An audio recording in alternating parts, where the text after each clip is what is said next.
learning. So welcome back for all those of you that were with us this morning, and welcome to those who might be joining us fresh this afternoon. I'm just going to kick off the afternoon and welcome everyone back to the conference in engaging with meditative inquiry and teaching, learning, and research. Just a few housekeeping points as we get started. Firstly, the website has a list of all of our speaker bios, so do consult the website if you would like a little bit more information on all our speakers.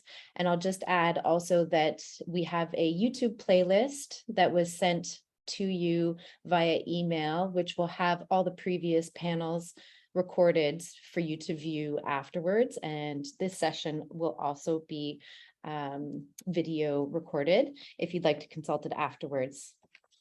So that should be in your email. This is the afternoon panel. And if you'd like to look at the speakers to the top right-hand corner of your screen, you should see view. And if you click on it, it will give you speaker. And it's a very nice way to sort of highlight your speakers today. Also, we'd ask everybody to keep themselves muted for the duration of the panel and cameras off if possible, just so we don't create any lag with Zoom. Each speaker will be speaking for roughly 15 minutes, and at the end of that, we will have a Q&A. So please feel free to put your comments, questions in the chat. Right after the final speaker does their talk, we're going to open up the chat and let everybody have access to the chat. So please feel free to post those questions there. They're great. They add a lot to our conversations. And just to begin and let everybody know, each panel has a brief meditation at the beginning. So I will do the introduction for the panel, introduce the speakers, and then we will be handing it over to Lindsey Layton, who will be doing the meditation today. And just a final note that there will be, or there is for all those that have registered for the in-person cultural evening, it is at Mount St. Vincent this evening, and we will be there to greet you at 5:30. And so we look forward to seeing everybody there this evening who's registered. Thank you so much. And I think I'll just begin with the introduction to today's panel. So the title of this panel is Practitioners Panel on Meditative Inquiry. And I'll start by just highlighting our panelists, if you don't mind just giving me a second. And panelists, maybe you could turn your cameras on so that we could just highlight you as I do your bios, if that works for you.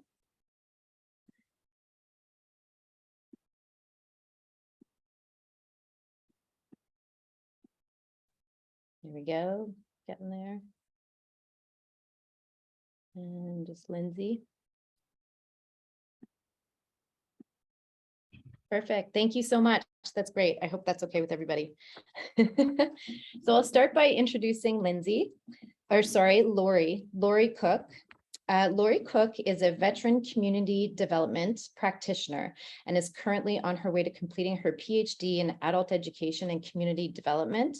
Her company, Chutzpah Consulting, and her work for the cooperative called Flourish helped make economic development more inclusive for marginalized and racialized communities. Welcome, Laurie. And the title of her talk today will be We Know What We're Against, but What Are We For? Meditative Inquiry in Practice in Community. Next, we have Lindsey Layton. Welcome, Lindsay. Lindsay is an Indigenous scientist with a background in cognitive science, and she currently teaches in the School of Psychology at Mount St. Vincent University. She is using her private practice to offer community-based, barrier-reduced psychological and educational services and includes meditative inquiry practices. The title of her talk today will be Awareness, Inquiry, and Love Through Science. Next, we have Stephanie McDonald. Stephanie, welcome, is a registered nurse as well as a community health therapist and a PhD student. Her work focuses on mental health and lifelong learning. The title of her talk today is How Might Dialogical Meditative Inquiry Inform the Practice of an Existentially Minded Community Health Therapist, Mental Health Therapist, sorry. And next we have Dr. Neeraj Verma. Welcome. Dr. Verma is an assistant professor at Dalhousie University and a pediatric critical care specialist at the IWK Children's Hospital here in Halifax. He is also an education supervisor for medical students and is interested in self-knowledge and awareness within educational practices and experiences. The title of his talk today is Meditative Inquiry for the Field of Medicine. Thank you so much to all our panelists. And we will just have a brief meditation with Lindsay, and then we will begin with our first speaker.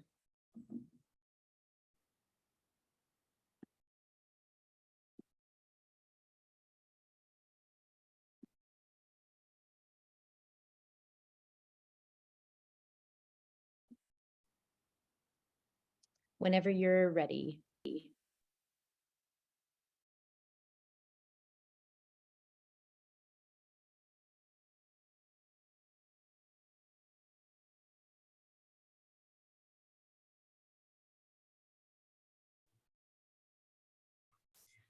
Hi, everybody can hear me, I assume. I'm perfect, great. I'm Lindsay. I am going to just walk us through a very brief meditations to start this afternoon. So this afternoon's meditation is going to be coming from sound and music coming from Tibetan singing bowls. So I'm going to share my screen just with a very neutral slide that you can use to look at to help you focus during the meditation. Some people feel or say history has kind of told us that the sound that is projected from a singing bowl when it's being used in meditation is supposed to be a reflection of the sound of one's own karma. So I thought maybe that is something we could think about while we're listening to the bells, and just trying to have a very brief kind of reflection on the sound of your own karma. So I'm going to go ahead and just mute myself so that I don't echo. And if for some reason in a moment you don't hear any ringing, somebody let me know. We will. Okay.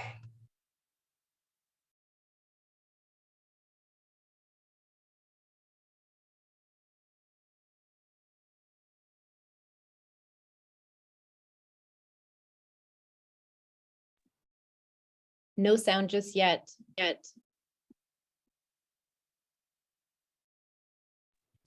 Okay, just a sec. Sorry, everyone. Do this one more time.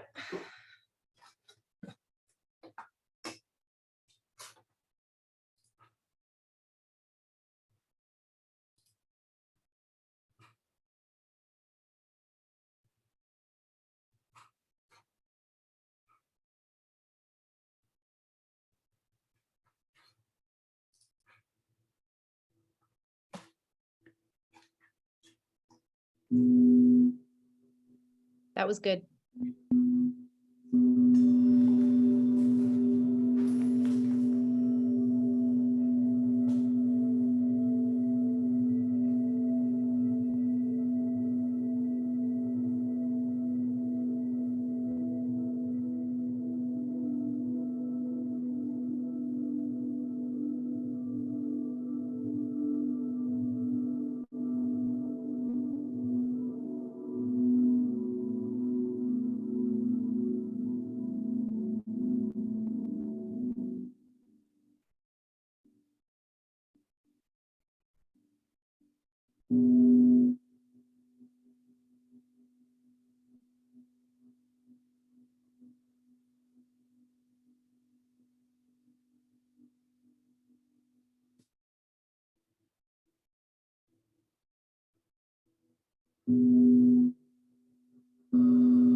Thank you, everybody. If you just want to take a minute just to open your eyes, if you had them closed, come back, focus on the setting that you're in, give your mind a minute to gear up for the exciting presentations set to come. And thank you very much for participating in that very brief meditation with me. Thank you so much, Lindsay. It's so nice. It even vibrated my computer. All right, so I'm just going to bring Laurie Cook in here. And Laurie, if you could just start up your video, I'll be able to highlight you.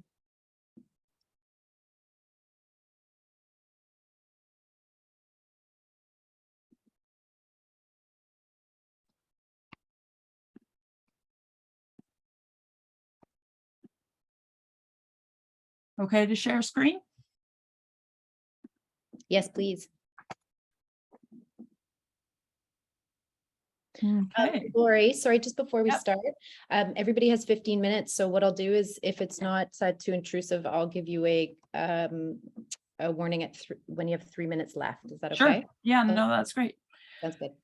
So, yeah, so I'm a community developer, community educator, community researcher, and my identity has been evolving as I've been going through the PhD program and thinking about community-based research.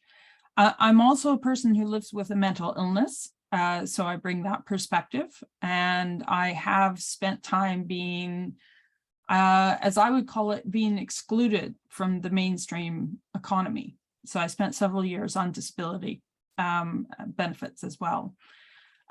So beyond that, I just want to respectfully acknowledge that I live and work in Mi'kma'ki, the unceded territory of the Mi'kmaq people. And I support the goals of the Canadian Truth and Reconciliation Commission and of reconciliation in general. The goal of my PhD research is to look at how meditative inquiry could help inform my work in community as an educator and as a researcher.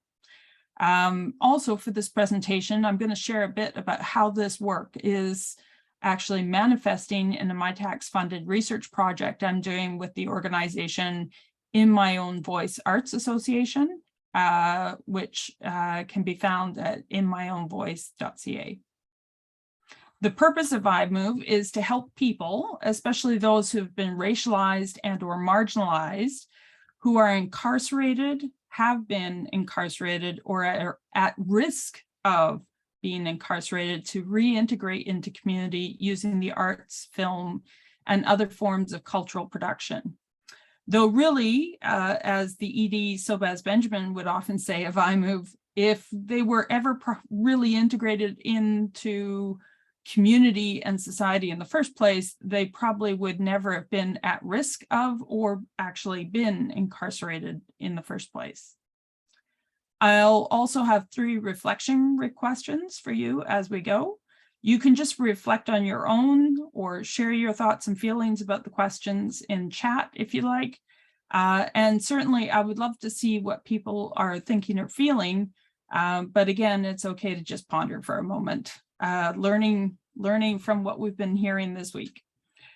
So just moving on to the next chapter here, and one of my favorite thinkers in community development that I was introduced to in my master's work at St. FX is Margaret Ledwith, and she's actually based out of the UK. And I find her approach is a much more critical and radical approach to community development than I normally think of or see here in North America.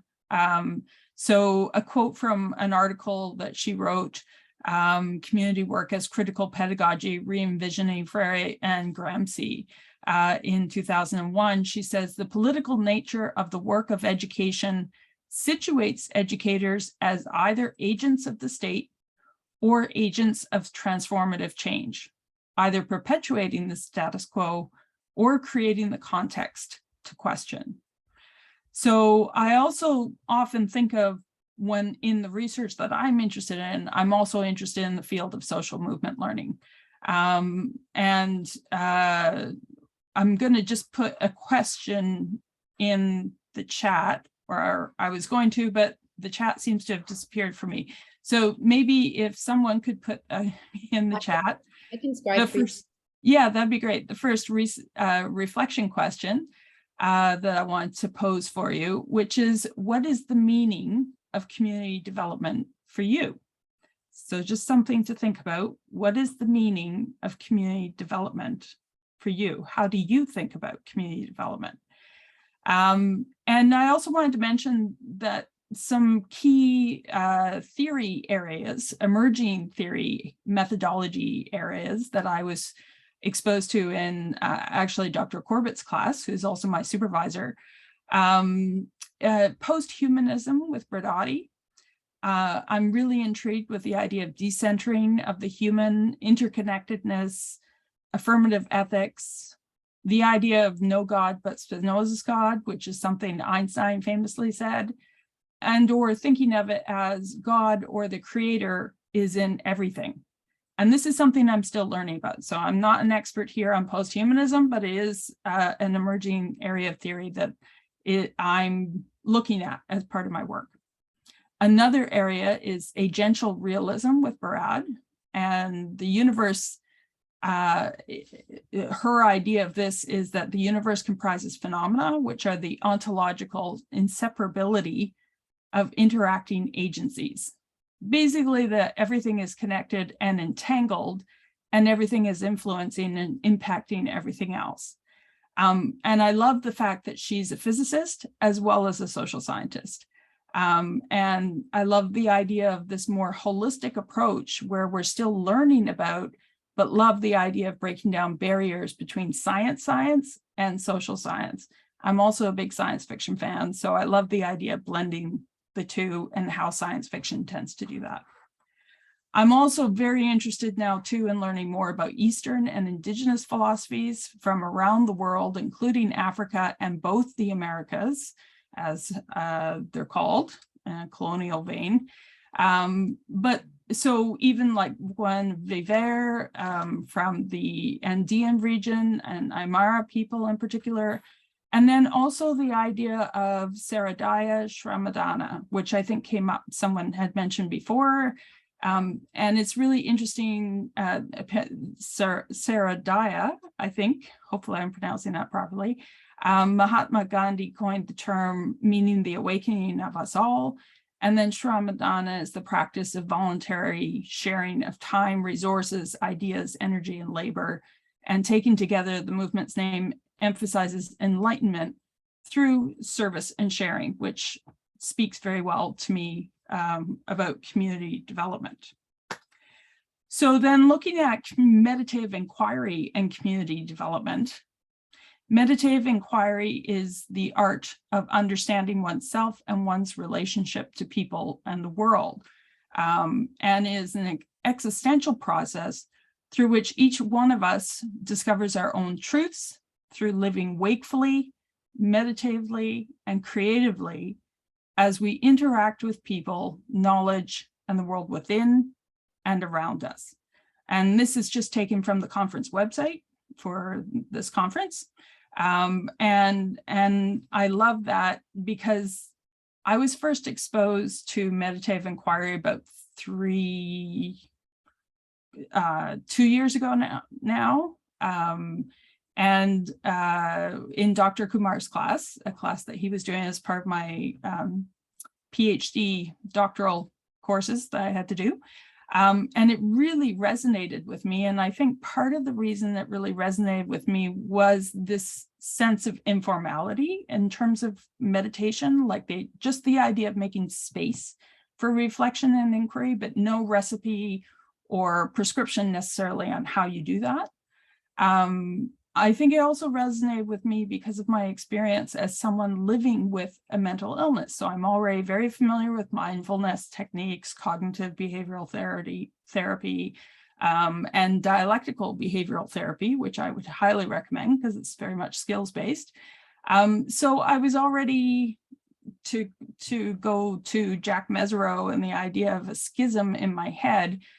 It wasn't meditative inquiry didn't have to break open a really big schism for me to be able to absorb it. There was already an opening there for me to be able to absorb it.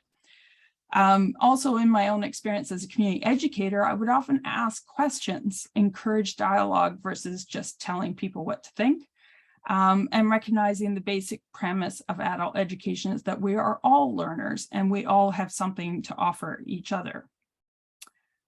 In community, in fact, I would deliberately not use a PowerPoint, and many people would thank me for it. I actually would often use a workbook with questions instead, as well as some resource info, and the response was very high engagement. Through the PhD, I've also been working on owning the idea of myself and my own identity, not just as a community developer, but as an activist with a capital A, as a radical community educator, and as a community-based researcher. And again, because of my own lived experience with economic exclusion, economic inclusion, and the importance of economic justice in social justice and community development has become very important to me and is informing more and more of my work. So just to tell you a little bit more about iMove, a tagline we kind of came up with for iMove is "When hope is everything." And really there's 3 cornerstones to what iMove is about: using the arts for healing, well-being, and agency, providing learning for quality, meaningful, and decent work, and leadership development and systems change. And some of the principles behind the work of iMove are that no one is a throwaway person, that the basics, housing, food, all that kind of stuff are really important, but that we also need a sense of hope and purpose too. And I know exactly what that feels like. I know what it feels like to have no hope. I know what it feels like to want to just end things. So having a sense of purpose, being involved in community throughout my life has certainly been a critical part of my own journey as someone living on the margins for a period of time. And the ED of iMove, Sobas Benjamin, lower right in the picture here, is the pioneer of this work, and he'll also be at the in-person event tonight, drumming. And core of iMove is being able to tell one's own story is critical for power and healing, but also to then learn how to tell other stories. So you need to understand how to tell your own story if you're going to tell other stories. And in terms of economic justice, having income is critical. So part of what we do is work with people to help them learn the skills they need to get into the film television industry, which has a low entry point. You don't need a lot of formal education. If you find someone who will mentor you and help teach you, that's usually your way in. You start at the bottom and work your way up. It's well paid. You can learn through doing practice. And the ability to work as part of a team and cooperatively is also critical. And skills related to cultural production can also be used to tell stories, again, of one's own, but also of others in community, can help counter stereotypes, the lack of knowledge that others may have of different communities and cultures, and the opportunity to actually even change dominant narratives. The work is transformational. Many people who go through the process then also want to give back and help others. Some of the challenges we're dealing with are, do we work with those we can afford to work with, or those who really need us in terms of evaluating our resources? And also, how do we meet people where they are with limited resources? We are always trying to develop partnerships and find more support in different ways. And again, you can learn more at inmyownvoice.ca. Laurie, I'll just tell you, you're at your 3-minute marker. Okay. So just about done here, but I'll just mention some of the key concepts also still related to the curriculum development that we're doing. The Kintsugi Monologues program was developed by Sobhaz Benjamin, and it includes work around compassionate listening, cultural production I've mentioned. We have a new guidebook about cooperation and co-ops that is available for free on our website. And team building learning, part of my research is looking at the secret sauce of iMove's approach and how iMove could share that with others. And also we've been starting to talk about and think about a curriculum of some kind using meditative inquiry that would ask the question, what is justice? And using first voice lived experience of people who have been incarcerated or impacted by someone in the family, and telling the story of intergenerational impact of such on BIPOC communities. So some of the principles in doing that: Ikigai, finding a sense of purpose; wabi-sabi, no one is perfect, all things, people are more beautiful for not being so; Kintsugi, you're stronger with the cracks, mended with gold, even more beautiful; Ubuntu, I am because we are; and Sankofa, respect for elders, where we have come from to help inform where we are going. And I would encourage another question for reflection is just, what does justice mean to you? And I'll note that always in our mind is to consider historical damage, trauma that has caused great harm to Indigenous and Black communities in Nova Scotia. Also to call people in versus calling them out. We recently incorporated information about meditative inquiry as an approach to curriculum into grant applications just in the last few weeks. And this is just some images from our website related to the new co-op conversation guidebook that is available for free. And we've been promoting it across the country to co-op and BIPOC organizations and getting some great response. And last, another question that I'll pose for reflection is, how could we come together more? So there is a lot of critique that has been happening, obviously, as in the last number of years and so on in the field of social science. And very important critique, absolutely critical, necessary critique. But I'm curious, where do we go from here? How do we move forward together from here? So there's some links here that I've included. Thank you for Dr. Kumar for including me. He's always great and encouraging and supporting me. And I've really enjoyed participating in this event with everyone and hope to see some people at the event this evening. Thank you. Thank you so much, Laurie. Great questions, and we'll just leave those in the chat and we can cycle back to them maybe in the Q&A. So I'll bring you in at the end of the speakers. And next up, we have Lindsay. So Lindsay, as soon as you share your video, I'll be able to spotlight you.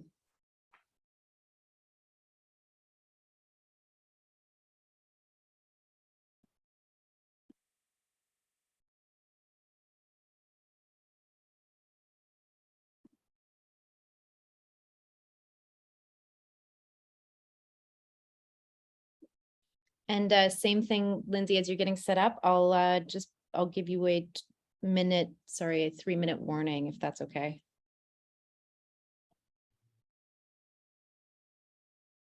That would be great. Thank you so much, Ali. All right, I'm gonna get started. Just gonna close some of these pop-up windows on my screen here so I can focus on everybody who's listening. All right, so the title of my talk today is Awareness, Inquiry, and Love Through Science. And I'm going to start with just a very quick introduction of myself. I'm not going to spend too much time on this, but my name's Lindsay, and I have mixed Indigenous settler ancestry, and I currently live in Pesiquid, which is Windsor in the Valley. And as they noted in the earlier introduction, I describe myself as an Indigenous scientist. I currently teach in the school psychology program at the Mount. My background is in cognitive science, and my scholarly work is centered around the healthy development of marginalized students, both in community and at school. And I use the framework of educational neuroscience to inform both my pedagogical and clinical approach. My private practice work as a psychologist aims to offer community-based, barrier-reduced psychological and educational services with an expressed commitment to providing respectful care that acknowledges the multitude of individual identities in the hopes of helping people feel safe and included in a trusting relationship with open communication. So that's just kind of setting the stage of me and where I come from and what I care about. In the next few minutes, I want to briefly discuss how I have incorporated meditative inquiry into personal and professional practices. As a psychologist experienced in working with diverse and vulnerable populations, I've come to recognize the importance of meditative inquiry in understanding ourselves in relation to others, both ethically and compassionately. And part of this is because I've seen for myself how both self-awareness and cognition develop in the context of social interactions. My background in cognitive science will hopefully help me explain the alignment that I see between meditative inquiry and evidence-based practices, highlighting how one's knowledge and awareness can actually be enhanced through the promotion of these seemingly contradictory perspectives. So I'd like to open with this quote by Pema Chodron from her book, Start Where You Are, A Guide to Compassionate Living. I refer to this quote often, both in my personal and professional life, and I find it especially applicable to my approach to research. So I'm just gonna read it now because it reads almost like a poem. Start now. Start where you are. Start with fear. Start with pain. Start with doubt. Start with shaking hands. Start with voice trembling, but start. Start and don't stop. Start where you are with what you have. Just start.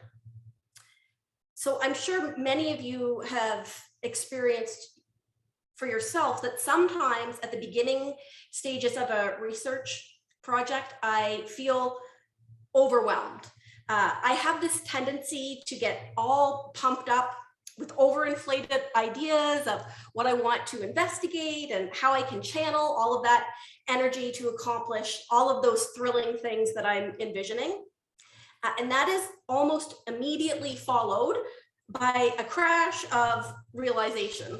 And that's realization of how much I don't know yet, realizing what resources I'm missing, realizing how tight deadlines are going to be, and on and on and on. And then all of that passion morphs into doubt. And suddenly I feel heavy and stuck. And that's where this passage becomes helpful for me. It helps me focus my inquiry and just ride my curiosity through those moments that feel overwhelming. So next, I'd like to take a moment to situate my place within my specific field. So I'm a scientist practitioner, and that means I'm a researcher who also engages in clinical work. And because of that, closing the research to practice gap is at the core of my work. My training has taught me that different types of clinical questions are best answered by different types of research studies. My training has also taught me that certain questions are not more important than others, but in order to engage in comprehensive inquiry, not only do you need to specifically define your question, you also need to match it with a research approach that's capable of providing you with specific answers. For scientist practitioners, the most important place to start is with your question. Meditative inquiry has encouraged me to be purposely attentive, fostering, I think, the emergence of deeper questions about how people think, feel, act on a day-to-day basis. And this awareness helps me be mindful of potential rigid psychological structures that can block creativity, compassion, and organic solutions to real life problems. And again, sometimes this is overwhelming because you don't have the answers yet. You don't know where you're going to end up.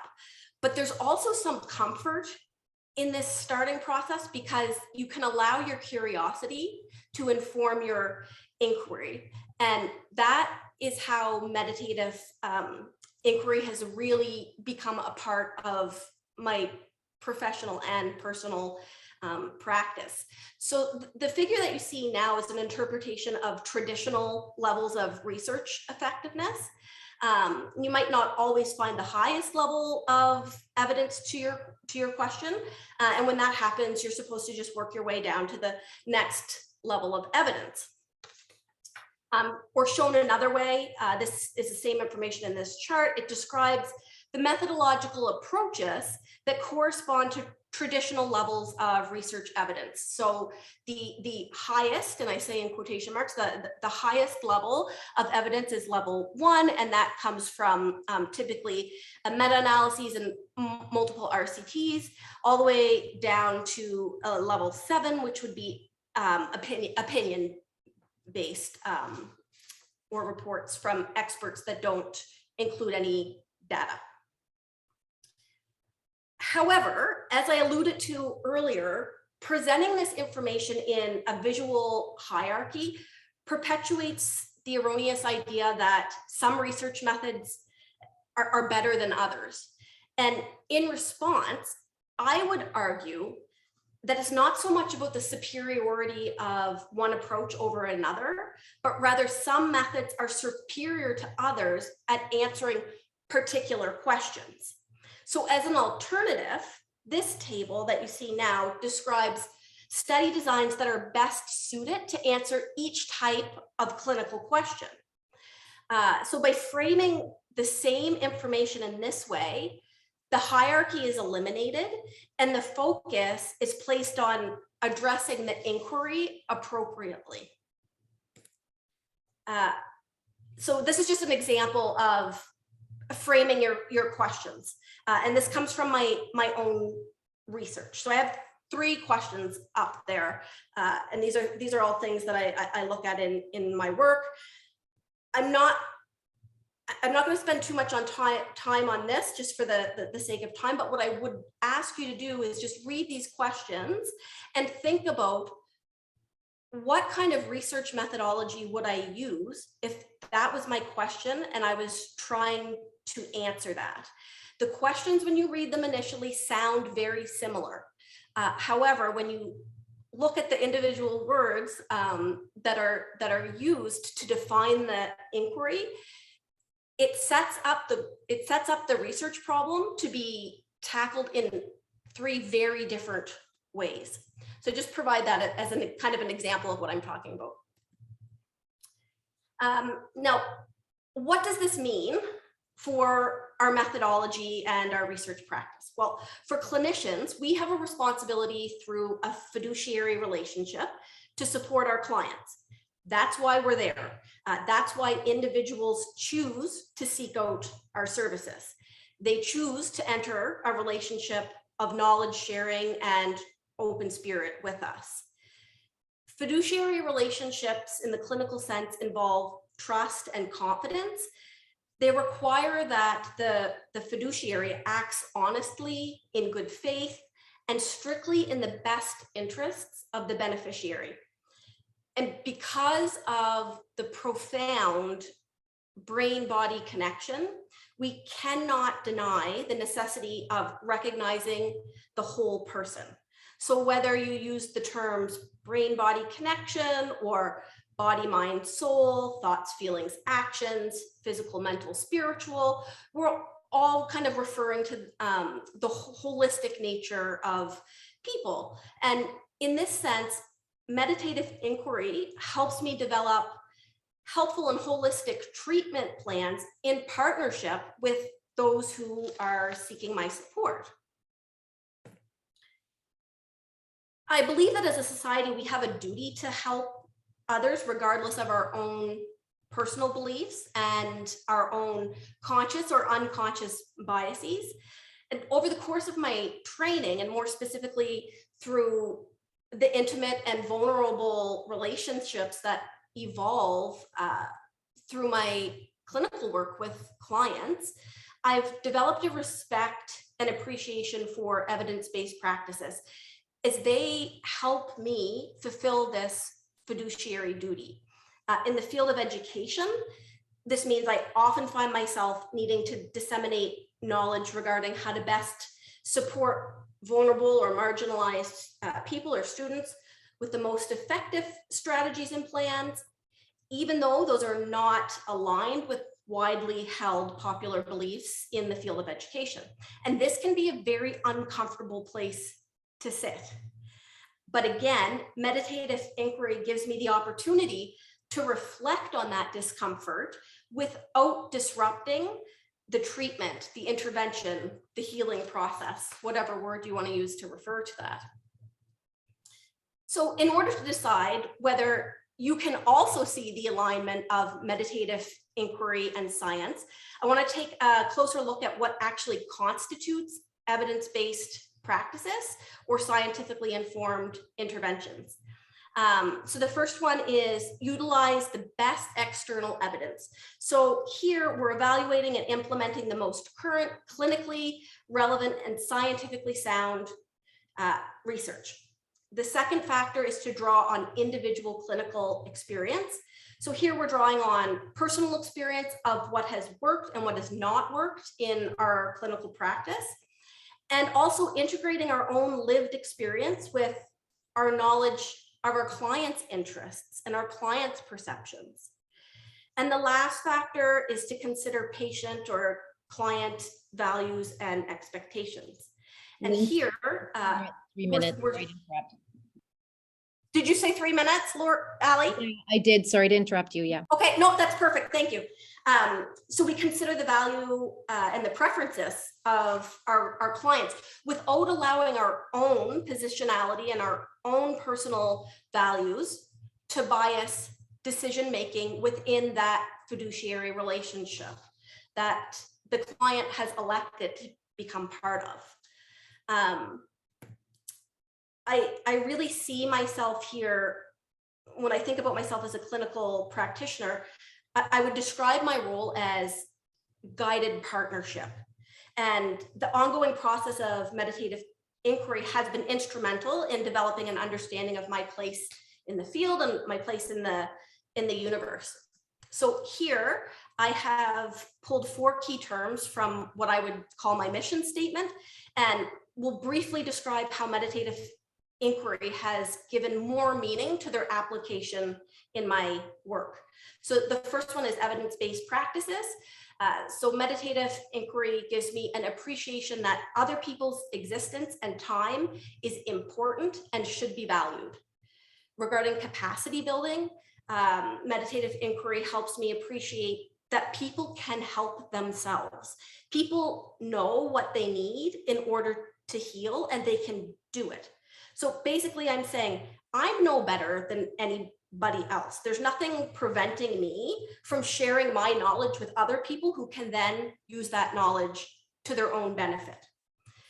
When I talk about my partnership being guided, I'm appreciating that people make the decision to include me in their progress because of a very specific set of skills and knowledge that I have.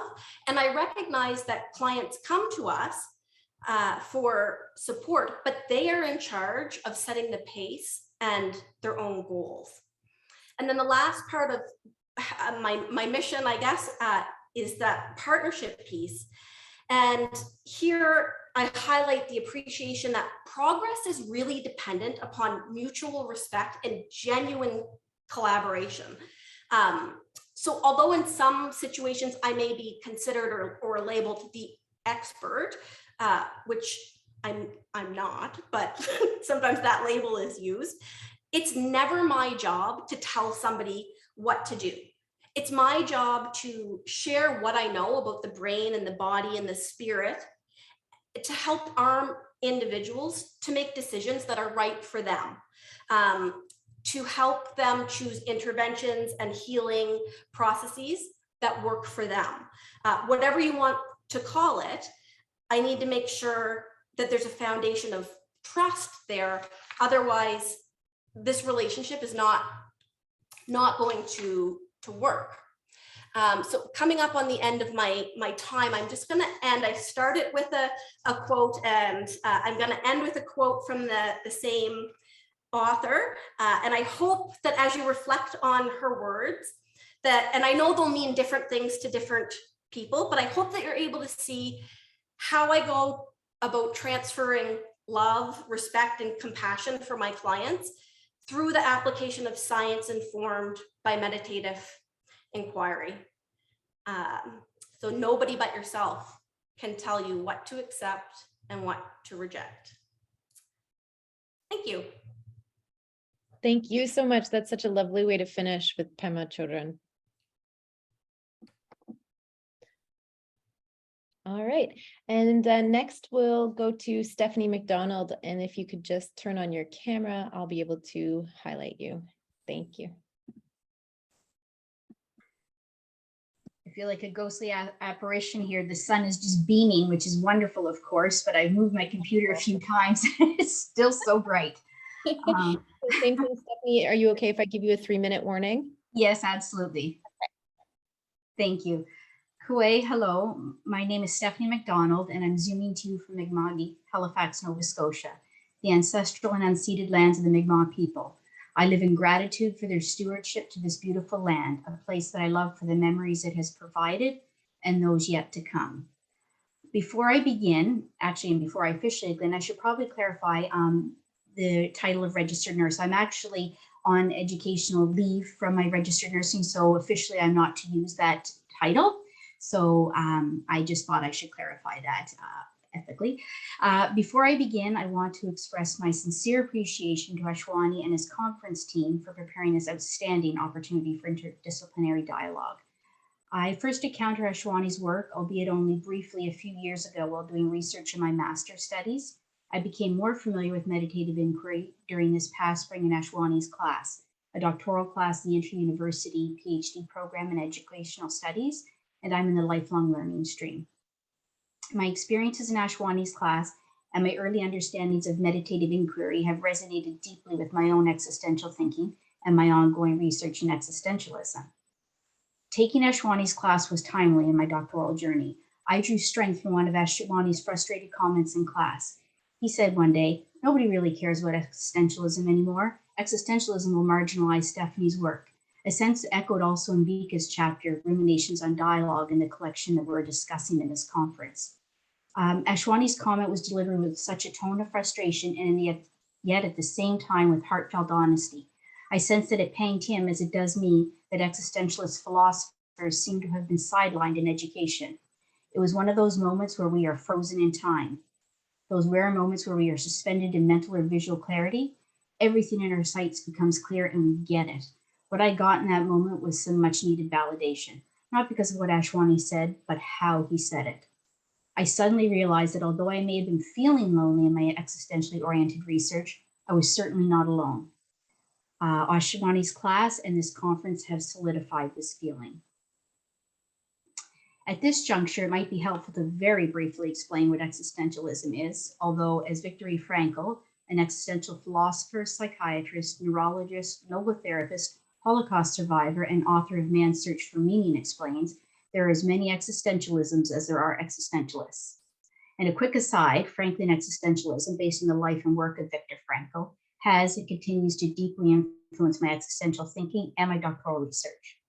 Existentialism is an interdisciplinary movement involving philosophy, literature, and psychotherapy, focusing on personal meaning and not general theories. Existential philosophizing tends to surface during times of cataclysm, for example, it did after the Second World War. Existentialists are concerned with concrete existence, the here and now that changes from person to person, moment to moment. They envision social solidarity in a way that enhances individual freedom and responsibility. Freedom is the ultimate value, authenticity, the primary virtue. In existentialist thinking, humans are to determine their own ethical values. That is, morality does not constitute religions or society's rules, and furthermore, to blindly conform to either is to fail to be authentic. I agree with Ashwani. Our world is in crisis. And as such, I believe the time is right to revisit existentialism. It is an opportunity to renegotiate what it means to be a human being today, amidst the myriad of environmental and humanitarian crisis. I also believe, despite some semantics, that Ashwani and I see the same source for our global crisis.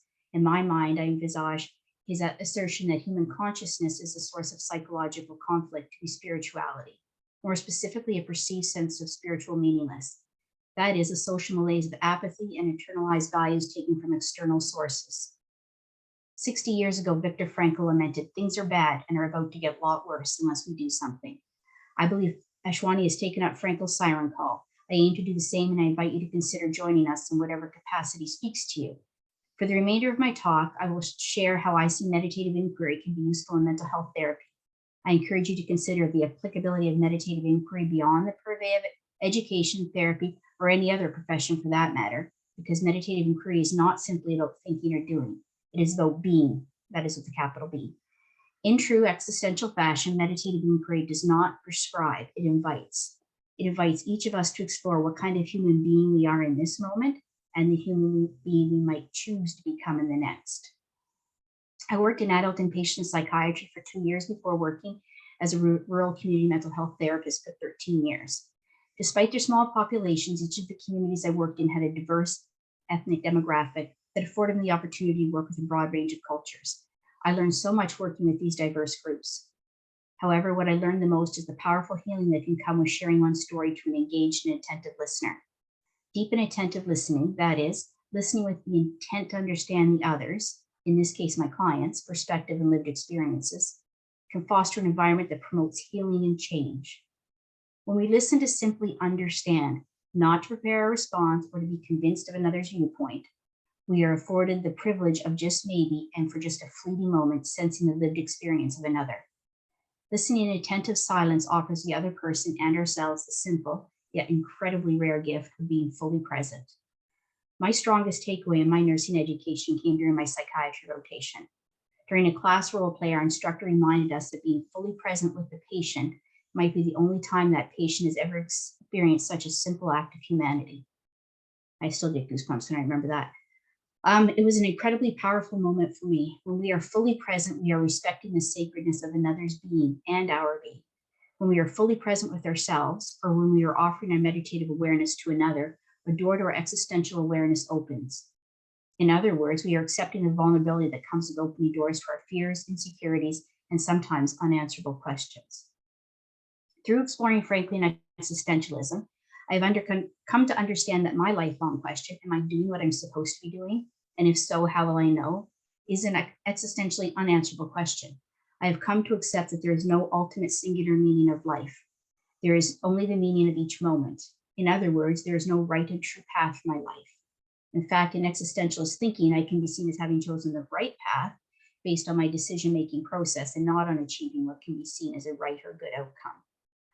I see meditative inquiry's emphasis on questioning deeply without fear, creativity, cultivating awareness of one's thoughts, feelings, and actions, understanding relationships, and engaging in authentic dialogue with self and others is vital to existential decision-making. Although I came to meditative inquiry after my work as a mental health therapist, I am currently a full-time student, so I am on leave from my registered nursing. I see many of the principles of it and dialogical meditative inquiry as a natural fit in counseling. What I share next is my understanding of how meditative inquiry can be applied to the therapeutic relationship by an existentially minded mental health therapist. To begin, and in metaphor, the heart of counseling is relationship. Its life's breath is dialogue, and its blood is the creativity that flows between client and therapist. Let me explain. The client and therapist relationship requires honesty, authenticity, safety, and trust, both ways. It requires a therapist to engage with their clients with an open heart, or in the words of Carl Rogers, to approach their clients with unconditional positive regard. In therapy, the therapeutic relationship is tantamount. It accounts, and I quote, for why patients improve or fail to improve at least as much as the particular treatment method, as noted by Cook et al. In their 2017 study titled Evidence-Based Psychotherapy, Advantages and Challenges, published in the Journal of Neurotherapeutics. With its foundation in existential philosophy and its emphasis on relationship with self and others, meditative inquiry, when combined with dialogical meditative inquiry, its methodological approach, can create a therapeutic space where authentic human connection leads to the co-generation of interventions. And to be clear, I do not believe a therapist has to be in the existential philosophical camp, nor for that matter does an educator have to be existentially minded to apply the principles of meditative inquiry in their respective professions, but I think it would certainly enrich one's understanding of the statement, and I'm quoting Ashwani here, that meditative inquiry should not be understood as a technique that can be employed to achieve instrumental outcomes. It is better described as a holistic way of being. It supposes that an educator sees the value of living an intensely self-aware life and actually lives as such. And I so wish I had that quote when I was doing a master's thesis. Dialogue is the breath that gives life to the therapeutic relationship. Meditative inquiry tasks us to listen with our whole being, that is with our mind, body, and emotions. Dialogue does not always mean a verbal back and forth. Dialogue can involve reading a text. I believe I engage in dialogue with some philosophers when I read their work, and dialogue can be had in and through silence. Silence can bring to the surface profound insights leading to transformations in one's being, capital B. Moments of silence allow both the therapist and client to sit with their thoughts, feelings, and sensations. Moments of silence allow the therapist to engage with the unspoken, a fleeting expression, shallow, ragged breaths of fear, an annoyed tapping foot, or the slow, rhythmic, almost inaudible exhale of release as a client lets go of powerful emotions. In our world of incessant chatter and noise, of cell phone bings and notifications, where busyness and overscheduling are rewarded and silence and stillness frowned upon, meditative inquiry can feel selfish or even inviting of criticism if we choose to buy into capitalist agendas. Creativity is a synergistic force that pulses like blood between therapist and client. Therapists must be creative and spontaneous, given humans, and therefore therapy sessions, are unpredictable. A therapist must be prepared to go in unanticipated directions as a session unfolds. They have to be flexible in the interventions they provide, sometimes creating a therapeutic intervention on the spot in an act of co-creativity with their client. In my opinion, like dialogical meditative inquiry, therapy that narrowly relies on techniques, whether they are pre-existing techniques or created on the fly, runs the risk of being superficial. And more broadly, healthcare, like education, feels the tentacles of capitalist agendas where healthcare providers are continually asked to do more with less and to prove what they are doing is working. What I mean here is, in the organization, monitoring the type of services provided. Usually in mental health, this means well-researched evidence-based therapies, typically fall under the broad cognitive behavioral therapy umbrella. which in my opinion are neatly packaged interventions that rely heavily on specific strategies and formalized techniques. This is not to say that these therapies do not serve clients well. I believe they do, and in many cases, very, very well. What I am saying, however, is that emphasizing a client's cognitive and emotional domains in therapy must not come at the expense of a holistic approach to mental wellness. In other words, mental well-being involves cognitive, emotional, and spiritual wellness. In the paper titled Teaching as Meditative Inquiry, a Dialogical Exploration by Ashwani Kumar and Adrian Downey, Ashwani writes, at its core, the meditative inquiry is an existential approach to experiencing and observing one's thoughts, emotions, and actions, as well as one's relationships to people and environment, non-judgmentally, yet intently to awaken a sense of deep awareness. Then later he writes, meditative inquiry seeks a holistic engagement rather than merely an intellectual one. And furthermore, it connects people to nature and people at an existential level, an aesthetic and spiritual experience of the wholeness. It is here in its emphasis on holism and spirituality that I believe meditative inquiry can secure its seat in mental health therapy. Meditative inquiry does not ascribe to dogmatic ways of knowing and doing. It simply asks that we approach our relationships with self, other, and nature with an existential awareness that celebrates our individuality and yet at the same time reminds us that we exist in relation with others and nature. In fewer words, it asks us to engage with our holistic being. It reminds me of my nursing student story from above and the adage, people don't care what we know until they know we care. People know we care when we listen with meditative awareness, seeking to understand from their perspective. I'll just add, you have 3 minutes. Sorry to interrupt. Thank you, just about done here. My work as a mental health therapist taught me that there is no one-size-fits-all approach to assisting clients in meeting their goals for service.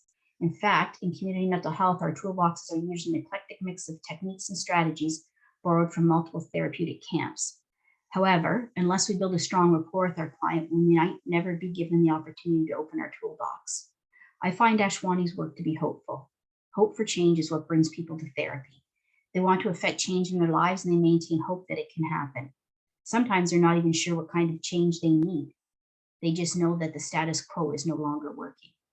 Meditative inquiry can help us explore existential questions that bring people into therapy, such as, why am I so afraid of change? Are these my dreams for my life or someone else's? What decisions should I make? Why am I struggling with my close relationships? How can I reconnect with myself, others, nature? Meditative inquiry does not promise answers to these questions, but it does give us a hopeful attitude, a way of being with our fears, insecurities, and unanswerable questions. And a hopeful attitude, I have learned, is foundational to any change. In closing, I hope to have shown how some of the key principles of meditative inquiry could be assumed by a mental health therapist who aims to approach their client holistically. I invite you to contemplate meditative inquiry's gentle reminder of our responsibilities to humans and non-humans. Indeed, our world is an environmental and humanitarian crisis. I believe any change, including collective change, must begin with individuals asking themselves meaningful questions, such as, what am I not okay with? What am I going to do about it today? Personally, I am never okay with litter. So this evening, like most days, but in full disclosure, not every day, when I walk my dog, I will pick up litter. Well, Layla, thank you for sharing your time with me. Thank you. Thank you so much. And we will bring you back for the Q&A in just a few minutes.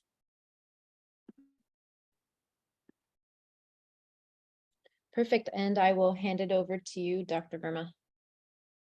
Same thing. I'll give you a warning at 3 minutes, if that's okay. Yeah, thank you. Just let me know if you can see my slides. Yeah, you're fine. Perfect. You guys can see the slides? Yes. Okay, all right.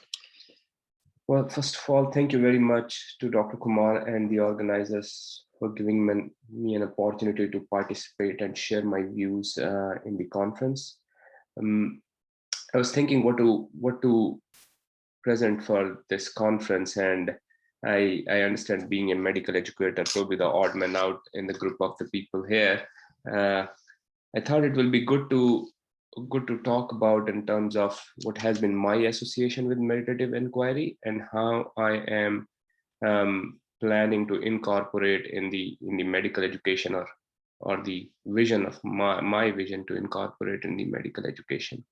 So the outline of this talk will be, first, what are my own thoughts on this approach, which I got introduced by Dr. Kumar when I attended one of his courses on a meditative inquiry approach during my ongoing Master of Education program in interprofessional health cohort. How it has impacted to me as a self for my own personal and self growth, and that was the whole idea to indulge in this meditative inquiry, and how I foresee its relevance in medical education.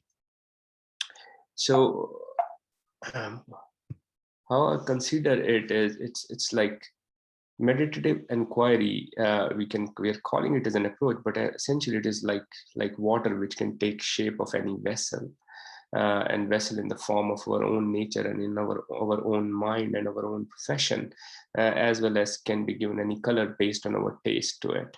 And I think that's the beauty of this whole concept. That's the whole beauty of it becomes itself an existential entity. And it's, as water has potential energy, and as long as there is a expensibility, in someone's mind, this potential energy is going to be transformative, and that transformation happens through direct experience, by these pillars of the approach itself, of critique, reflection, dialogue, and observation and meditation. And what it brings us brings a awareness which leads to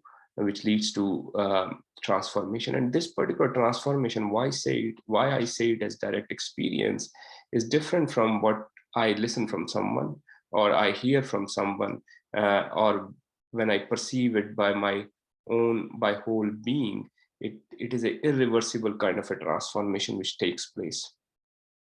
And this particular book, which is the testimony of that particular attribute of meditative inquiry, as well as this conference, where it has taken the shape of various minds and has led to transformation in their being.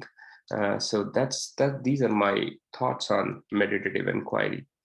Coming to impact on the self, coming from an Eastern Indian descent, I have been from the start being quite oriented towards knowing, who actually am I, and what's the purpose of this whole life and whole creation. So those were all my existential questions, and I have been working on it. I have been reading about it, involved in many things, and then there is, as part of the same journey of my self-exploration, I approached this particular course of meditative inquiry.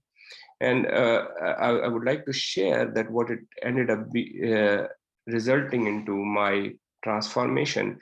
Now, as you see in this picture, this is a model based on an ancient Indian healing system called as Ayurveda, that the I, which is kind of represented by as I am, is covered by these 5 layers or 5 sheets. It's called as Panchakosha model. Panch means 5 and Kosha means sheets. And I'll explain in the next slide what does that mean. So this I am, based on this model, is covered by 5 layers. The innermost layer is the layer of bliss, which called as Ananda. And the second layer is of the intellect, our ability to discriminate, and discernment, which we utilize in day-to-day life, followed by the layer of mind, which consists of thoughts, feelings, and emotions. And the next layer being the layer of breath, or the cellular intelligence. All the cells in the body work very intelligently without us being aware of it. And then finally the physical body and the senses, which we directly acknowledge, accustom, and recognize. So this is the model in which the Ayurveda, the ancient healing system, proposed the human functioning. And what I realized is, over the time, in our day-to-day life, we actually work in the domains of physical body and senses, in the domain of thoughts, feeling, and emotion, and in the domain of intellect. So, and when we deal in day-to-day life, we stay most of the time in the reactive state of being, identifying with all these as I am, and that is a state of superficial awareness. And the responses comes out of being when we associate with the body as I am hungry, I am thirsty, I am in pain, I am happy, I am sad, I am angry, I am biased, I am conflicted based on the thoughts and emotions. And when we move to the intellect wise, I am wise, I am confident, I am superior, I am intellectual, those kind of which we say that our consciousness is in conflict. When we stay and identify with these particular layers and with superficial awareness, we definitely stay in the zone of conflict. Now with this, these were all the intellectual idea. I knew about it. I kind of, through my readings and through my involvement in various practices. However, that was not direct experience. Now with the meditative inquiry approach, especially with the reflection and the pure observation, what happened is I kind of perceived and realized, it has centered and moved my I am back into the center where it should be. And then the responses, what it leads into the identification with a deepening awareness, and from the reactive state to the responsive state of being. And my responses became, I am aware of being hungry, thirsty. I am aware of being, sorry for the technical glitch. Yeah.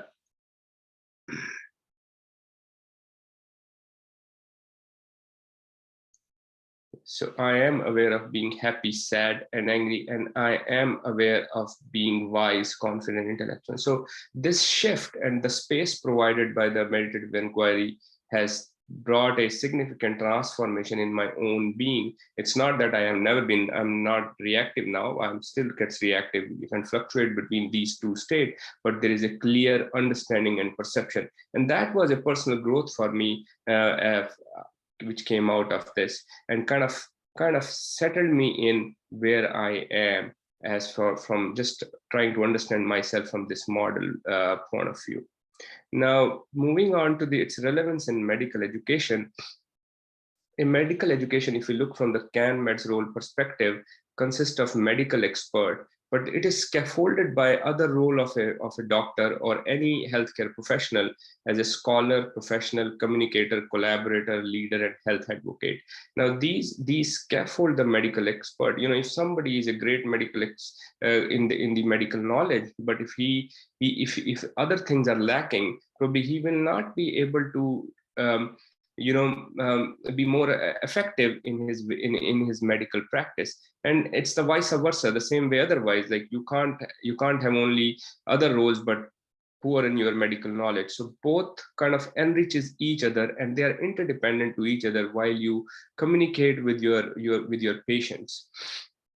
So I am a big fan. During my medical education, I came across Eugene Matusow, who is a educationist at Delaware University, a big proponent of democratic education and the dialogic pedagogy. And I like his definition of learning, which is a person's transformation of participation in an activity or practice, mostly caused or rooted in person's direct experience. So learning, it becomes an internal psychological process, whatever the type of learning is, no matter higher education or non-higher education or whatever field is. But this learning can only lead to transformation when that is appreciated by the learner, appreciated in a positive manner by the learner. Then only it can lead to transformation. We learn, but if we do not appreciate our learning, then it just stays as learning, doesn't become acquisition of knowledge, behavior, and skills. And this appreciation of learning requires he describes it as a 3-step process. Like, first learner has to notice that there is a transformation in his or her subjectivity. And then there is an evaluation followed by appreciation about it positively. Now notice, evaluation, and appreciation are a part of awareness. Therefore, you need awareness to be into this, be into this process, as well as you need to be aware of what changes has taken place. So awareness become very central in any learning and the further transformation. So I think if we use the freedom of choice, dialogue, and reflection, which are the kind of three important pillars or the components of meditative inquiry approach, these three help to create awareness, and that awareness can be utilized for the as a medical expert to knowledge building capacity, as well as the humanistic attributes. Now, I actually, when I got exposed to the ontological dialogue pedagogy from Eugene, I started implementing it in my day-to-day educational engagement with the medical students or the resident, which rotates through my unit. And the difference previously I would go with a mindset. Okay, I am going to teach this. I'm going to teach this concept today. And I didn't consider that what the learner wanted to learn during that time, what kind of mindset or frame of mind they were in from the point of view of their own learning. Do they have any specific questions at that point of time? Now, I shifted my approach from, I approached out them like, okay, what do you want to know? Because there are patients in the unit which they are taking care of. Are there any burning question regarding that particular thing? Because when the intention or the topic comes from the learner, I think that's the most authentic and the most genuine, and doesn't require any more motivational technique. So so this freedom of choice incorporation was, I found, very helpful. The second, so what the freedom of choice did for them is they made them to think and make them to think and make them to reflect and made them aware of, okay, what is the question? They have to really shut down for a moment and ask, okay, what I want to learn. Before that, they were just, okay, I'm going to teach you this. Okay, let's jump in and talk about this. So that's kind of, I'll just give you your 3 minutes. thank you. That cultivated the awareness, and then that itself for the start of the learning. Second was the dialogue. Majority of the time we indulge in monologue practices, and as an educator community, you guys are very aware of monologue versus dialogue, but I was not. And that dialogue was that I reflected on my moments during my whole training and education. What were those moments where I kind of felt enriched, and I kind of still remember, that learning happened. And that was the, informal dialogue happening with my superiors, my teachers, my colleague. Those were the learning moments. So I practiced it. Then I kind of, on reflection, found that, okay, dialogue, an open, genuine dialogue of back and forth really makes you aware of your own understanding of the subject matter, of your own understanding of the concepts. And that's how I have started putting in practice. And I had a great response with this dialogic approach as compared to previous monologic way of teaching. Then the third was the reflection. Again, makes you one takes back into the awareness about their own knowledge, understanding, ideas, and when you challenge it with the alternative ideas, that kind of takes the awareness to the deeper level, and the learning happens. I think this three strategies can be applied to both the medical expert knowledge as well as the humanistic attributes of, being ethical, being professional, non-discriminatory, better in communication, better scholar, self-regulated learner, and a holistic medical professional can come out of all this process. So my idea and my thought is that to inculcate more and more of these kind of approaches to bring it to the medical education. I would like to just end with this, and happy to take any questions. Thank you. Thank you so much. And what we'll do is just bring everyone back in for a roughly 10 minutes of Q&A.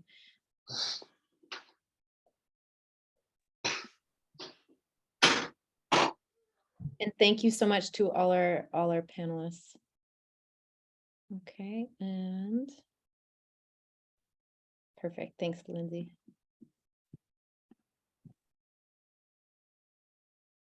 Okay, so we'll open up the chat for all of you out there. And if you'd like to add your questions into the chat, we'll do our best to read some of them out.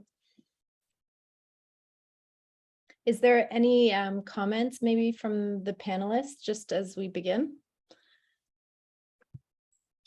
I'll just say quickly, Lindsay, I'm not surprised, having been in class with you, your last quote there reminded one that I always had on my desk when I worked in mental health as a therapist. And it sits on my back door now, the door I use the most. And it's from Buddha, and it says, believe nothing, no matter who has said it, not even if I have said it, unless it agrees with your own reason and your own common sense. And I think that your quote reminded me of that so much.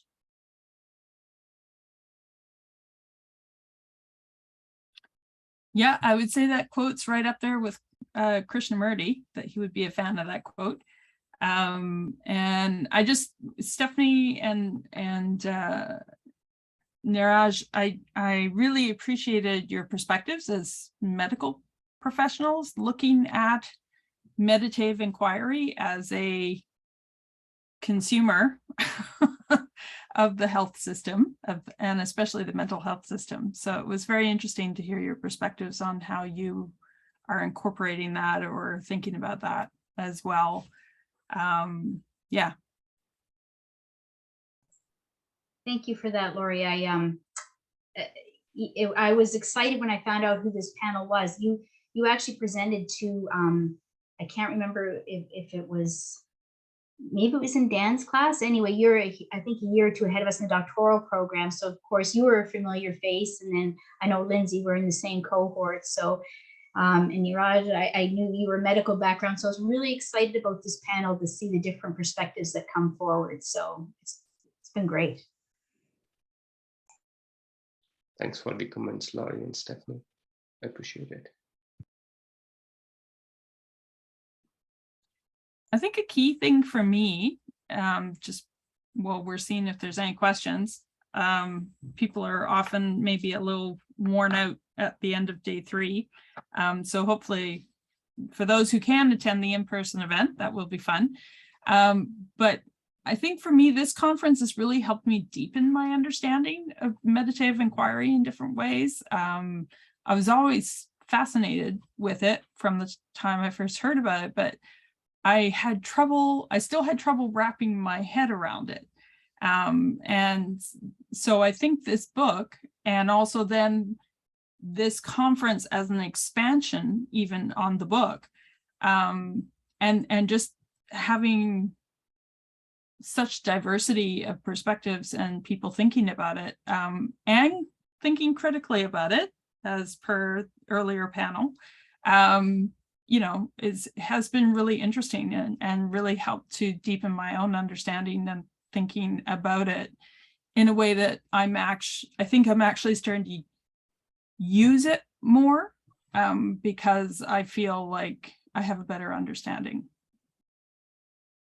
That's funny, you know, Laurie, I wrote down one of your last question there. How could we come together more? And what I wrote down to that question was break down disciplinary silos. And I think this conference is an exact example of that, right? Where people can come together and really talk about something that's maybe not in their direct discipline, or, you know, or an area that's familiar with them. So I think something like this is a really good way to, and I know that's not necessarily the community, but what we do professionally filters down to the work that we do in the communities where we go back to, right? Yep. So I think this has been a great opportunity for that. Yeah. I can see a question in the chat from Latika about the visual parallel that you made with Russian doll. To be honest, I was searching the internet a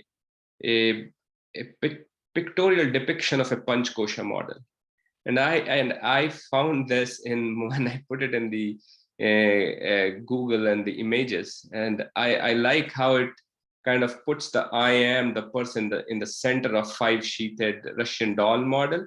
So I just took that as a pictorial depiction. So it fits with what my idea was to actually portray in the presentation.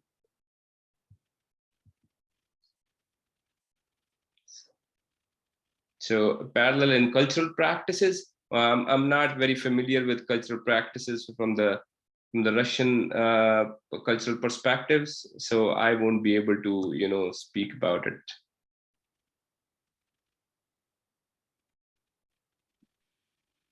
Ashwani, do you maybe have a question for our panelists?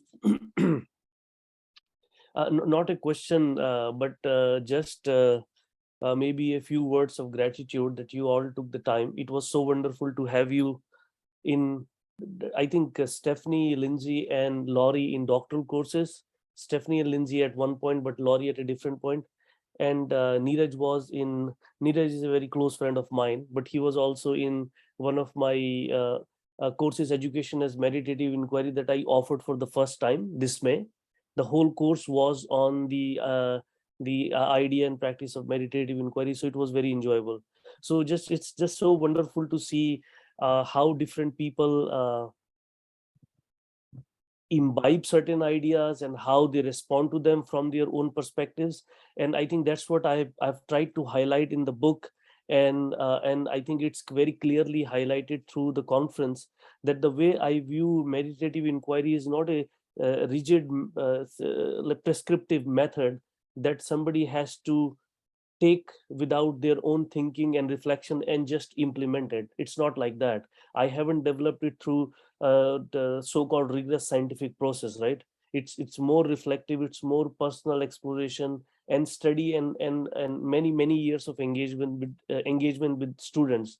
So what I find heartening is that each of you have a very different perspective on it, which I really enjoyed hearing. So thank you so much.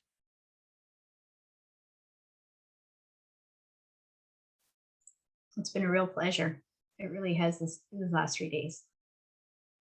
Yeah, but I was amazed to see a conference session starting with a meditation. I have been into mainly the medical conferences so kudos to Ashwani and the organizers to come up with this idea and being inspiring and authentic in their quest, actually.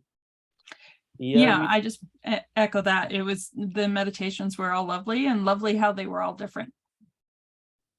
I toyed with this idea, and then I thought maybe it might be, I have done that online because doctoral courses have been online, so I thought it might be interesting to try it out because it's such a long conference. And well, thanks to everybody who brought their own perspectives on it and tried out. I think it was fun. It was fun. All right, maybe Ali, I think we can conclude this session. Sure, sounds great. By thanking the speakers once more. Thank you again, Neeraj, Stephanie, Laurie, and Lindsay. Yeah, I think we can conclude this session. Really lovely that perspective around healthcare. So yes, thank you so much again. And that will conclude our final panel of the day. I think what we were planning to do, right, Ashwani, you can correct me here if I'm wrong, but we were hoping to bring in Scott McMillan and Anthony Card. Yeah, so Ian, you can stop